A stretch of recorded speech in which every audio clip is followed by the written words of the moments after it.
On Storyboard today, even as Ford and JWT continue to feel the heat, Storyboard puts the spotlight on scam ads. TRAI puts a break on the ads as broadcasters break into a sweat. And at 25, what lies ahead for Madison? Hello and welcome to Storyboard. I'm Naomi Datta. It's been an action-packed week as we track the Ford JWT mess. A mess with all the ingredients of high drama. Scam ads which went wrong, Ford embarrassed globally, and damage control culminating in the ouster of Bobby Pawar, JWT's Chief Creative Officer. We did say it was an action-packed week. Animesh Das gets us bang into the heart of the ad world's latest controversy.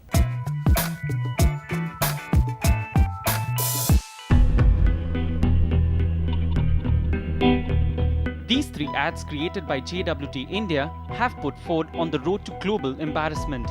Created for Ford's small car Figo, the ads highlighted the spacious boot space of the car with provocative caricatures.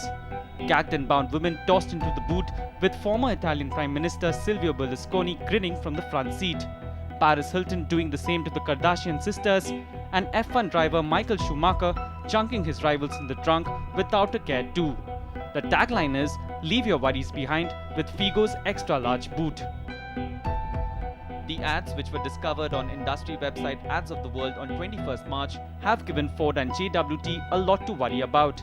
With the storm of negative publicity around them, the client and agency swung into damage control, with statements saying that the posters are contrary to the standards of professionalism and decency, and assured that a repeat will not happen. Sadly, these offensive ads were not part of a regular campaign.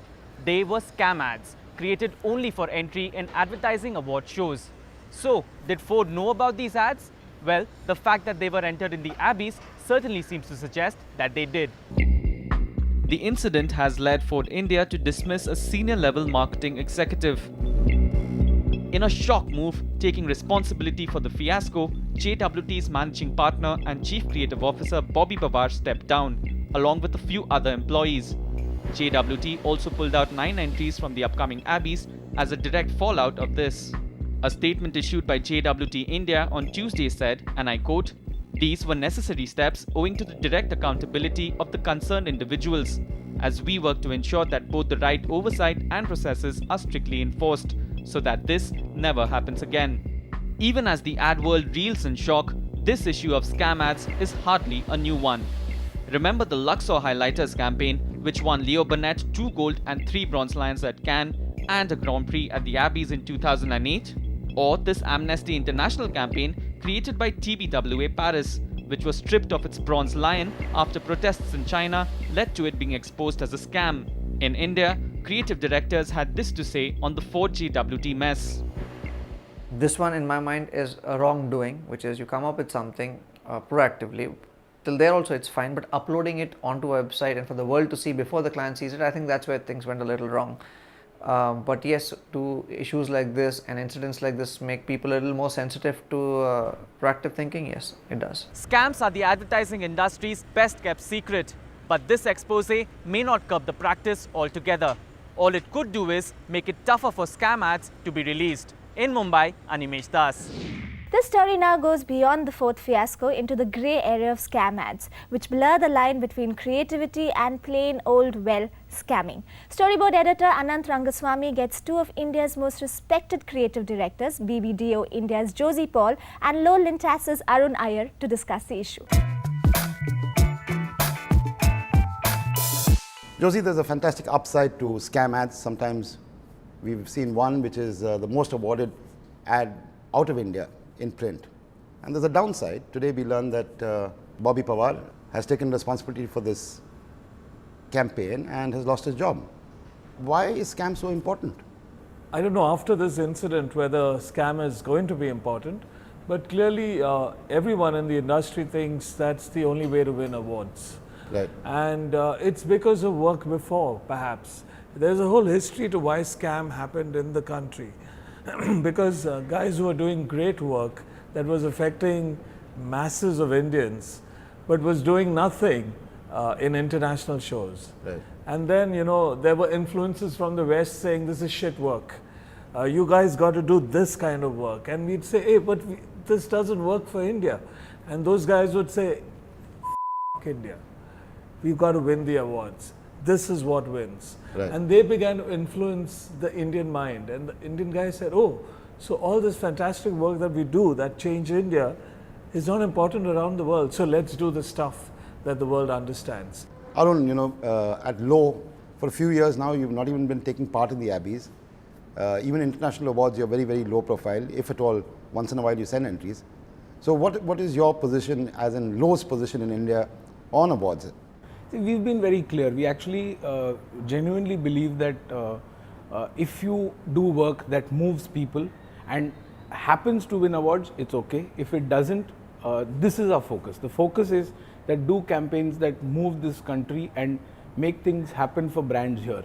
I genuinely believe that there is a problem that at some point in time, somebody told people that if you do that kind of stuff, then you're creative. If you don't do that kind of stuff, you're not a creative guy. And you're like a strategic guy, you're not really a creative guy. So somewhere that is gotten quite deep rooted, and I think it's a malice that really needs to end. Today we've heard Bobby Pawar has lost his job. Is the issue so big that somebody needs to lose their job? I personally think that having taken accountability for it is a good thing. Right. Because it's easy in a situation like this to just blame the two people who actually create, or two or three people, or whoever the team was who created the ad, and let their heads roll. I think it's a good thing that some senior management is taking responsibility, because I feel that that actually shows them in good light. Josie, if it wasn't for the internet age, we might not even have known this campaign existed till such time as we heard it won an award. Yeah. So do you think in some way, JWT and Ford are victims of an internet age? Yeah, absolutely. It's an age where, the spotlight is on everything, because everybody's watching and everyone has a point of view. And anyone who has an issue with someone else can use the internet to bring that to light. So you got to be very watchful if you are playing the sly game, and scam is a sly game. So what would you tell young creatives today? I think they should look at the great campaigns that helped and moved the nation. They should look at the people who made that happen and realize that those guys became famous not because of their scam ads that won in the West. They became famous in this country because of the work that moved this country. And Anand, not just that, I would say that even as an industry, we need to make sure that people whose careers are taking off are not people who are building their careers on the back of this. Right. See, it's a clear motivation for people. Okay, this is a shortcut to fame, shortcut to money, shortcut to a lot of things. Unless we give clear signals that that's not going to happen, this is not going to stop. A lot of brand managers and marketers, they get their jollies by learning that their communication has won awards. There's pressure in a lot of companies from marketers on the agencies to bid and even to do scam. Yeah, and I think that also is a lot led by international clients, not so much the local clients. Right. There is, if there are big companies where internationally it's important for those marketeers to win at various festivals everywhere, so they put the pressure, but I don't know of too many marketers who actually promote you to do scam. Right. They will want great campaigns and then would want them to enter it and want them to win. I don't know if there are people, I'm not saying they're not there, but I don't think there are too many of them who are asking you to create ads specifically to win at awards. Right. Josie, what pressure is there on you to keep winning awards? What we're finding is that awards is actually like a currency. It's the only thing that tends to be understood across the world. So a lot of things in the country or what you do is not understood. But people understand, oh, this guy has got all these awards, so he has my kind of language. And I think awards are is actually a language, and it's actually a currency of understanding. So which is why, it allows people to move around. It's like a visa. It's like a passport to any country in the world. Versus if you just went with your piece of work that was relevant to India, somebody in, say, the Middle East or in London or New York will say, I don't get it. But if you go with an award, then they say, come, please, welcome, we want you, we'll give you top dollar. Is this incident going to reduce the incident of scam out of India or eliminate it? I think people would be a bit frightened and would be a lot more watchful. Right. I don't think it's going to eliminate scams. Scams will be eliminated if the leaders in this industry stop it. But if you stop scam, aren't we going to see India's tally at, say, Cannes drop dramatically?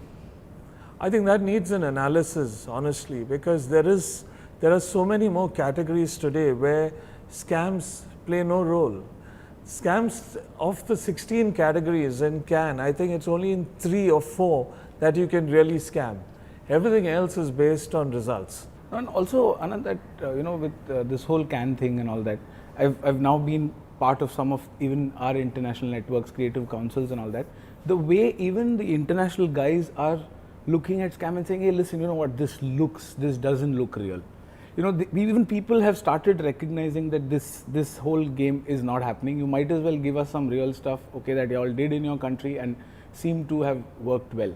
I think another point here is that I think the international networks, with so many networks coming in, there is a lot of pressure from the international networks on their local agencies to win awards. Right. So they need to make sure that those awards are won on the basis of hardcore work that happens, not just win awards for the sake of winning awards. Right.